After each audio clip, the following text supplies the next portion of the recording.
Greetings, YouTubians, and welcome back to Wayne's Sharp World, where today I'm going to be tackling a topic that I have held off on for a little while. It's been requested by a good amount of you guys out there, and I think it's a good topic, but I really wanted to kind of structure everything to where it at least halfway made sense and I could tie pieces together, because it's kind of a big topic to cover, even though it's just about me. Today, we're going to be talking about my review process, what I look for when I'm reviewing a knife, what I do during my review process, why I do it, and how I come to the conclusions I do for any knife I review. And actually, a lot of these knives have been on the review table for review. Not all of them, but a good amount of them. Good amount of them. Not all of them, because I don't think I've ever reviewed the Para 3. Some of these knives were just around before my channel, and there's been so many reviews, I just figure, something like the Para 3 you guys don't really need. But all knives in a whole that come into this channel, what do I look for? Now, before I get into all that, though, there's a couple things that are very important that you need to know about my channel in particular, about Wayne's Sharp World, and what I am and what I am not. First of all, in regards to this video right here, this is not something for anyone to copy. In all honesty, that's the last thing you should do. I've never shied away from giving advice to anyone that's messaged me on, hey, I've been thinking about starting a YouTube channel, specifically into knife reviews or the EDC community. What should I do? I give very, I don't want to say detailed, but when it comes to presenting yourself and presenting your opinions, you don't want to do what everybody else is doing, but there are some things you need. So I give out a little advice, but at the end of the day, you don't want to do exactly what I'm doing, because I think one of the things that have helped me become whatever I am, whether you consider it successful or a popular channel or whatever it is, I hope people like my channel. I hope people enjoy watching it. But at the end of the day, I'm trying to be myself as much as I can. And that is so important. So if you try to emulate what I'm doing and do exactly what I do, that's actually just a really good way to fail. If failing's your end game, go for it. But it's not the route to take. The only thing you should do is be yourself. When I started this channel, I took a bit of a risk in putting myself out there, because I wanted this channel to be about facts and opinions, because opinions help differentiate me from other reviewers. And some people agree with you, some people don't. That's just the facts of life. That's always going to be the case. So when it comes to my channel, I definitely want a part of my own opinion and originality tied into everything I do. At least I try to as much as I can. And I do think that's really what has helped this channel grow. Another thing that is very important to know, because I deal with this a lot in the comments of my videos. People talk about, oh, the heat treatment, I don't think that edge will hold up. They don't heat treat their steel very well. This, that, and the other, a bunch of things. My reviews are not hard use testing results. I'm not doing cutting tests. I'm not doing survival tests. I'm not doing worst case scenario. Can I use my knife to do something extreme with? These are solely based out of the box experiences, paper tests, just to check the edge of the knife. Are you getting a sharp knife out of the box, or is the sharpening process being done wherever the knife is being made? Or do they suck at sharpening knives? All of the buying experience. And then after that, after we get past that out of the box experience, then I do carry each knife I review for anywhere from really 1 to 3 days. And in some knives, I do just carry 1 day before I review it, because let's say, for example, let's say I am reviewing the Spyderco Para 3. I've reviewed so many Spydercos, and a lot of Spydercos that they're made in different locations, but not a lot. There's 3 or 4 manufacturing locations Spyderco uses. So if I reviewed 4 knives, and this is the 5th one, and those other 4 were made in the same location, I have a good idea of what I'm getting into. If I look back at what I've had, if I had pleasant experiences with all the ones in the past, and I have this new one, I don't need to carry it for 3 days. I need to carry it for 1 day. 1 day tells me so much, because I use my knives every day for little small tasks, cutting open boxes and packages, envelopes, whatnot. I want to know how it feels in my pocket. I want to know how the ergos are. I want to know if the blade is sharp out of the box. I want to know if the action needs tuning or any type of lubing or any adjustments on the pivots. So I don't need to carry it for 2 weeks. I just don't. I flat out do not. I'm not new to the knife game. So that's also important to know. These are light EDC tasks, light to regular EDC tasks. So if you're looking for someone that can tell you, how many cuts you can get out of properly heat-treated 20 CV coming in at, 61 HRC, I'm not the person to do that. I would say Cedric and Ada. Go look up Cedric and Ada. They're the ones to look up the real, or at least a little more in-depth reviews of edge retention specifically. But I look at the overall picture, and then there's 3 main factors that I take into consideration. That was 2 fingers, 3 fingers that I take into consideration when I'm reviewing my knives. And I have some knives, as you can see, I have some laid out here that we can briefly touch on, try and hit on every one of these knives as we go over this. But there's 3 main factors. I guess there's 2 tiers, I guess is the best way to put it. The first tier consists of 3 factors: materials, quality, value. Quality and value are 2 very, very different things, and even value and price are 2 very different things. Price is one number, value is what you get in that number. Let's talk about materials. As a matter of fact, let's talk about all of them: materials, quality, and value. When it comes to all of the knives on this table right here, there's 2 knives that really stick out to me for all 3 of those, and that is these 2 right here. This is the TRM Shadow, and this one right here is the Hogue Deca. Now, I'm going to focus on the Deca, not to be disrespectful to the amazing Shadow, but it's just next to impossible to get right now. So we're going to set that aside, but that is in phenomenal value, and I believe $279, completely made in America. Very nice quality mill G10, 20 CV steel, fantastic action build. It's amazing. We'll talk about that more in other videos and whatnot, maybe a little more in this one. But let's look at the Deca, because what you have here is a knife made in America, sourced in America, quality G10, 20 CV steel, a nice deep carry pocket clip, very light carry. $155 to $160-ish is what we're coming in at. Everything about this knife checks all the boxes for me. It is one of the best EDC knives you can get out there, and you can get it. That's very important. It's very readily available. You can go to multiple sites. There's a lot of different flavors, and it is just a phenomenal EDC knife. So a prime example right here. There's nothing I would change on this at the end of the day. Now, there is a new version coming out with the new steel. Why cannot a Magna Cut? Wow, Magna Cut steel, but it's gonna have cheaper plastic handles. Not cheap as in cheap quality, but cheap as in not quite as nice as G10. But that's coming out. But this checks all the boxes. Now, then there's additional factors that I look into. And these ones, in all honesty, are right below. The 2 tiers are very, very close. And in this second tier, we have aesthetics, action, ergos, fidget factor. Yes, fidget factor's in there. It's important for me. Again, it goes back to this is my channel. So if fidget factor doesn't matter to you, that's great. It doesn't have to, but it does to me. So it's going to be factored into my overall opinion of the knife. First, let's start with aesthetics. First of all, I think every one of these amazing knives look fantastic. And let's go from left to right and talk about them real quick. That's the Kaiser Kaiser Sheepdog with the flipper delete and the blade cutout. We have the Kaiser Mojave Original. We have the Civivi Brazen. We have the Kaiser T1, the newer edition in a little more of a budget form.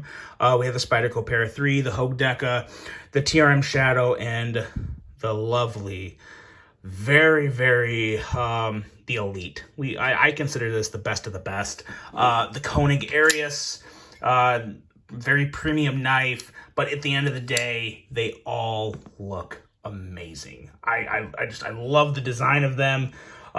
They just get my attention. I look at them and I'm happy. I pick it up and I fidget with them and I'm happy. So the aesthetics is nothing more than that, what you think of the look of something. And that's so biased and can change so much from person to person. You shouldn't pay any attention to what I think of a knife and how it looks. If I tell you a knife looks great, okay, fine. Do you think it looks great? That's what matters. If I think a knife looks like shit, but you think it looks great, that's all that matters. It looks great to you. So ignore my opinion of that. But that is a big part of what I put into that section of a knife. And I do try and separate that. In action kind of ties to quality. Obviously, I think all these knives have great action as well. And then the ergos, that's another area that's very, very judgmental. It changes so much. You look at a knife like the Para 3. It's got that choil. It's got that nice swell in the handle. Fits very, very nicely in my hand. But then you get something like the Kaiser Mojave. The Kaiser Mojave Original. And it's a completely different feel. It's a smaller, slightly more neutral feel. But there's still a little swell in there, but it just feels so differently in hand because it's a smaller knife. It's just nothing to the Para 3. And then you have the Kaiser T1. They both feel great in hand, but for very different reasons. This is contoured micarta, so you don't have that total flatness on the handle. You don't have a choil, though, so again, that's very different. But at the end of the day, I really do like the ergos on both of them. When I look for good ergos, I want something that's smooth in my hand, something with no hot spots. Really, the closest thing to a hot spot on any knife is probably the clip on this Civivi. You guys know my salty history with Civivi clips, and we'll touch on a little more on something like that as we move down this list. But ergos, I just want something that hugs my hand and feels good. And I don't think I have huge hands, but I have kind of wide, skinnier hands. So again, my personal opinion of ergos on a knife may be a little different from you, but I do think ergos I think they're a little more relative from hand to hand than one may think, because at the end of the day, if something is smooth and feels good in my hand, it's probably at least going to be smooth in someone's hand. It may not feel the best. Maybe they prefer different types of contouring in other areas. But I think that's a little easier to relate to than, say, something like aesthetics, because that's completely judgmental by the eye. Nothing more than that. Fidget factor. Let's talk fidget factor, because you get into a knife like the Kaiser Sheepdog. First of all, fidget factor can really differ by person too, because some people might want just front flippers, some want multiple deployment methods, some just want to have a good middle finger flipper, and that's what they're looking for, is a good middle finger flicker, when you can just kick it out and just, this is what you can do while you're thinking. I'm thinking of something, I'm putting things together in my head, and I am just middle finger flicking the crap out of my Kaiser Sheepdog, because it's soothing, it's fun, it's whatever it is to you. But that's usually what makes fidget factor so desirable for someone. Or you have the new button lock now.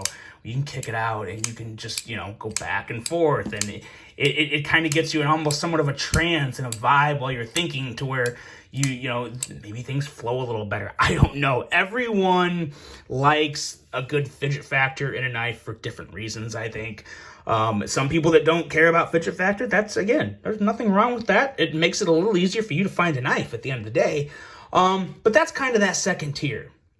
So in all honesty, those are the 7 factors that go into me reviewing a knife. Tier 1 of materials, quality, and value. Tier 2 of aesthetics, action, ergos, and fidget factor. I think the most important thing to take from that group is Tier 1 is more facts, and Tier 2 is a little more opinionated. It can differ from person to person, but when it comes to materials, quality, and value, I think that's a little more straight across the board and more universally understood from user to user. Now, let's touch on this very quickly, because it's an elephant in the room and people are going to bring it up. USA-made production compared to particularly Chinese production. Do I judge those differently? Yes and no, and this could be a whole other subject, so I'm going to keep it short. I am of the belief that quality comes from effort, not location. Pure, cut and simple. That's to make a long story short. But at the same time, I'm going to take a page from Nick Shabazz's book. It is you want to cheer for the home team. I love my American-made knives. If you guys haven't noticed yet, I have a little divide here. This is Chinese-produced. This is American-produced.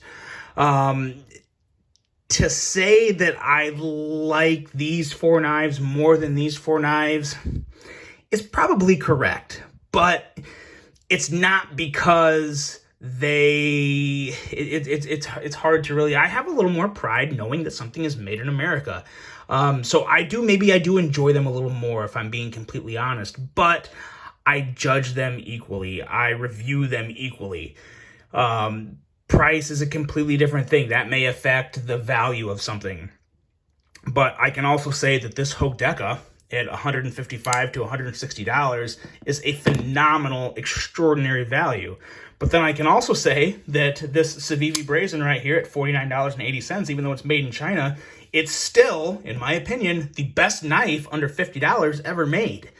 So, yeah, you have extraordinary value and extraordinary value in 2 different ways, 2 different senses, sort of say. So, some people don't agree with that. Some people would say this is still a better value, even though it's 3 times the price of the Brazen. And you can make a valid point in that argument. But to be fair, because not everyone has $155 to $160 to spend on a knife. Some people really are breaking the bank at $50 because they have a family and they have they have this type of job and they have this many expenses. So there's a lot of different ways, and I am here for everyone that enjoys folding knives. Knives in general. I'm here for everyone, not just a certain crowd that only wants USA made. I'm here for everybody. So I want variety on my channel. I want to keep it as fair as I can, is the best way to put it. So at the end of the day, these 2 knives are both phenomenal value for different reasons. So I don't favor one country of one origin of manufacturing over the other. But I will admit I'm a little happier when I review a nice quality USA made knife at a very affordable price. That just feels very good, especially now with things so expensive. Everything is so expensive. So, that does feel good. But at the end of the day, I do try and keep that on as even of a playing field as possible. Brands. Do I favor any brands? That is a very, very hard no. I do not. But I also kind of do. Let me explain. So I have never and will never favor any brand due to any kind of influence from the respective company.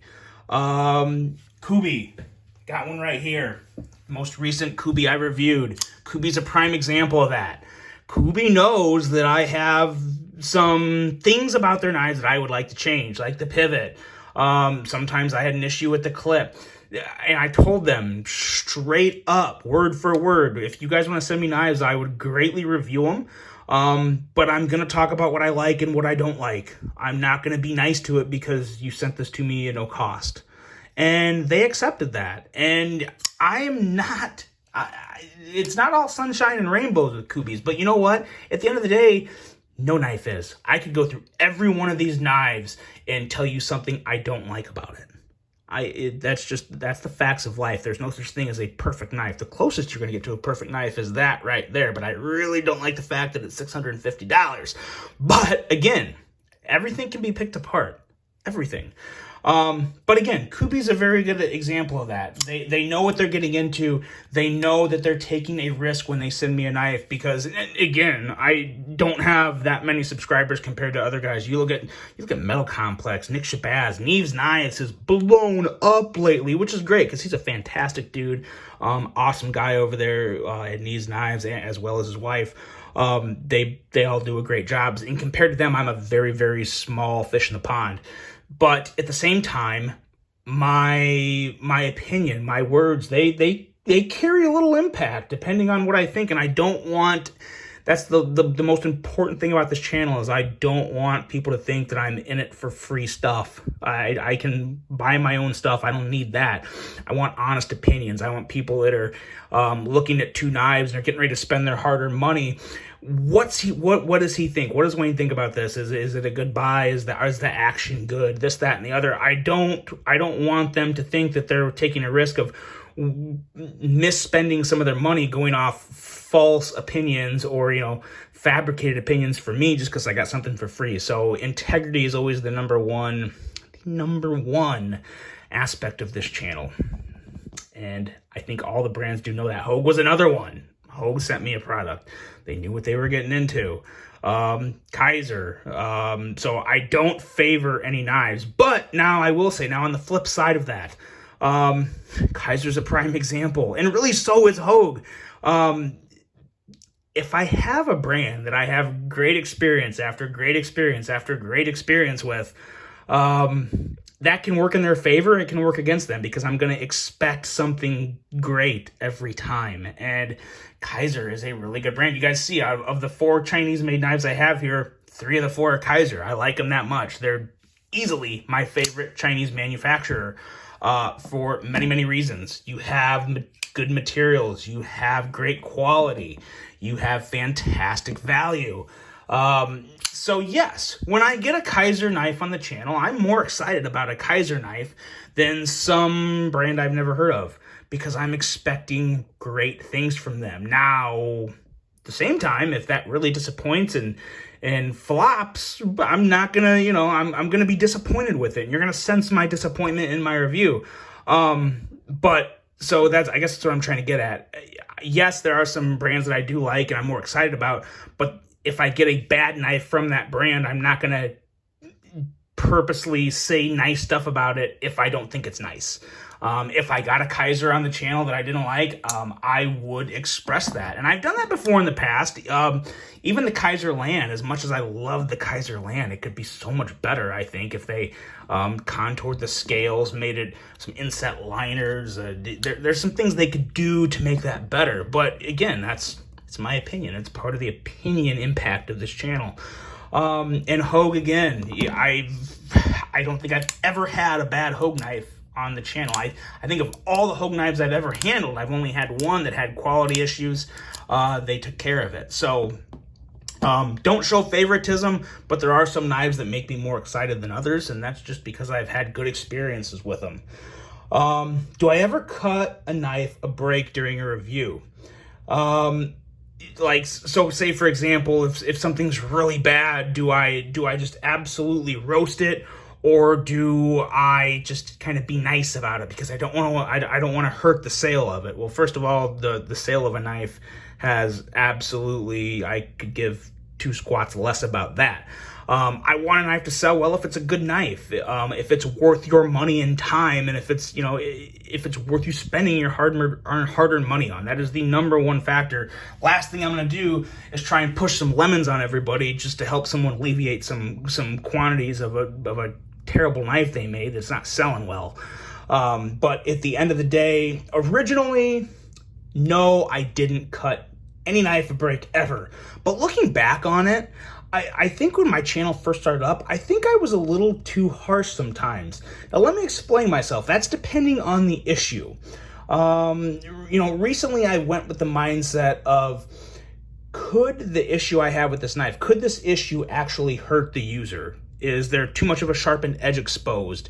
Could something break, resulting in bodily harm to somebody? And obviously, bodily harm, it's going to be something minor, like a little cut or something like that. But could it result in something like that? Ooh, knocked the camera a little. If that's the case, that's when I'm harsh on something. If I ever think there's something not safe about this particular knife or tool, and it could result in someone getting cut, that's where I draw the line. But the rest of the stuff, if it's something I just find annoying, something I don't like the way it looks or the way it feels, I try and differentiate something like that from, whoa, problem here, don't buy X knife. And I've gotten a lot better at that because, like I said, my opinion does carry a little weight. Even if just out of my 10,000 subscribers, I look at it like this, even if 200 people take my advice and don't buy something or do buy something, that's a significant number if you're talking just one knife, because sometimes, there's limited quantities made. Let's say there's a knife being made that there's only 400 pieces made, and 200 people saw my review and they all wanted it, so 200 people tried to buy it and 100 people got one based off my review. That's a quarter of the quantity of that knife. I mean, that's more than a little. So I walk a fine line of not being too harsh, and filling it with the facts, and also letting you know what I think could be better, where's the value missing, or what could be changed. But at the end of the day, the knife right here, regardless of what I want or wish it would be, what is it? And that's where I think I really do try and be firm. Not so much to be harsh. I don't ever really want to try and just get totally crazy like the Civivi pocket clips. You guys know I roast these things sometimes because I really don't like them. At least not on all the knives. On this brazen, it's actually not the worst. There's other knives, though, where it's just really, really terrible. Sometimes they're too long. This one's actually not too long of a clip. Sometimes the length on these clips are ridiculous. But stuff like that are what I can get a little heated up on sometimes, because I see it happen over and over and over and over again. And it kind of drives me crazy. But at the end of the day, I have to stop and kind of think to myself, okay, let's be reasonable here, because I'm not out to crush a business. I'm out to give my opinion and help you guys make a little more educated decisions when it comes to your buying process. And at the end of the day, I'm one person sharing my opinion. But it is also very important to keep in mind that my tastes and my preferences, they change over time as well. There is some innovation within the EDC industry, especially the knife industry. There's button locks coming, there's new steels. There's always someone trying to get a leg up and make something new. And the prime example, button locks. I admit I am in the button lock craze. This is the year the button lock companies were pushing button locks on everyone. And you know what? I'm buying it hook, line, and sinker because I really, really enjoy these button locks. I think they're a secure enough lock. I don't worry about the lock breaking. I love the fidget factor of it. I really am a huge fan of button locks now. And, that's a prime example of my preferences changing. I would rather have a good button lock. Right now, I would probably prefer a button lock over a liner lock or a frame lock, but at the same time, there's still phenomenal liner locks and frame locks out there that I have to, be aware of and take into consideration, because there's, the button lock craze isn't going to last forever. The liner locks and frame locks would have been around for a very long time, and especially frame locks. The security and strength of a frame lock is almost second to none when it comes to the durability of a folding knife locking system. You can't go wrong with it. So, while my tastes and preferences do change and alter over time, I do my best to stay grounded and keep an overall perspective of what's good and what's not. And at the end of the day, my ultimate goal is to share with you guys the facts about a product, but then also share with you my opinion of a product. The two big things, and also there's one last goal to this channel that I hope I do a good job of. And I really do want this channel to be something where, I really do hope to provide a lot of you, or maybe even all of you, with a sense of involvement within the knife community. There's a lot of really cool people in the knife community, a lot of friendly, generous people that are just good people. And I want this channel to be a place where people can come and have friendly banter, that we don't all have to agree and hug. Sometimes we can disagree and bicker back and forth, as long as we keep it respectable. And, maybe learn a few things about knives and just enjoy ourselves. Just enjoy ourselves, because there's so much other crazy crap going on in the world today. It's nice to have a place to just kind of escape and talk about things that make us happy and take our mind off more stressful topics and situations. So, at the end of the day, that's what I want. I want to give you guys facts. I want to give you my opinion. And I want you to have fun and enjoy my content. And I want to do it with the utmost integrity, and letting you guys know that you can trust my opinion, and that, at the end of the day, I am taking into consideration, the fact that you're spending your hard-earned money on knives that I review, and that when you buy something, you're going to feel a sense of happiness to know that, I have something enjoyable. I have a quality tool that I enjoy in many more ways than just one. So that's it. That's my review process. It's kind of long and drawn out, and there's a lot of things going into it, but it's also pretty simple at the end of the day. So I hope this made sense. I hope everyone got everything they wanted out of it, especially the ones that requested it. Thank you for that, because I think this is a really good thing for me to stop and kind of check myself to see how I'm doing, what I want to keep bringing to the table and contributing to the knife community. And I definitely plan on keeping them coming. And there's so much more I want to do within kind of this retail sector of folding knives and the EDC gear. There's a lot of really cool stuff going on out there. And, I really hope someday I can become a bigger factor and a bigger influence in it all, because I really do enjoy it and I love the people that are involved with it. So with that being said, I hope you guys enjoyed this one. Let me know what you thought about it. Hope you guys have a great rest of your day, and until the next one, I'm out.